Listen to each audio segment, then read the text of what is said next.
నందమూరి బాలకృష్ణ దశాబ్దాల కెరియర్ ఉన్న ఒక అగ్ర నటుడు, అగ్ర హీరో. నారా లోకేష్ రాష్ట్ర ప్రభుత్వంలో కీలక శాఖలకు మంత్రి. నందమూరి బాలకృష్ణ హిందూపురం నుంచి వరుసగా మూడోసారి ఎమ్మెల్యేగా ఉన్న TDP MLA. Nara Lokesh TDP working president. Nandamuri Balakrishna ఒక మామ, నారా లోకేష్ ఒక అల్లుడు. ఈ మూడు కాంబినేషన్స్ లో ఏది బాగున్నాయి?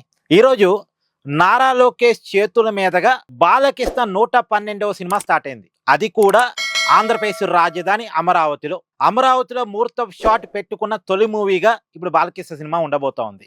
కొరటాల శివ దర్శకత్వంలో వస్తున్నటువంటి బాలకృష్ణ 112వ సినిమా నారా లోకేష్ చేతుల మీదుగా స్టార్ట్ అయింది. తొలి ముహూర్తపు షాట్ కి దర్శకుడిగా ఆంధ్రప్రదేశ్ సినిమా ఫోటోగ్రఫీ మంత్రి గంధుల దుర్గేష్ ఉన్నారు. ఈ సినిమాకి దర్శకుడు కొరటాల శివ, కానీ తొలి ముహూర్తపు షాట్ కి దర్శకుడిగా కందుల దుర్గేష్ వ్యవహరించారు.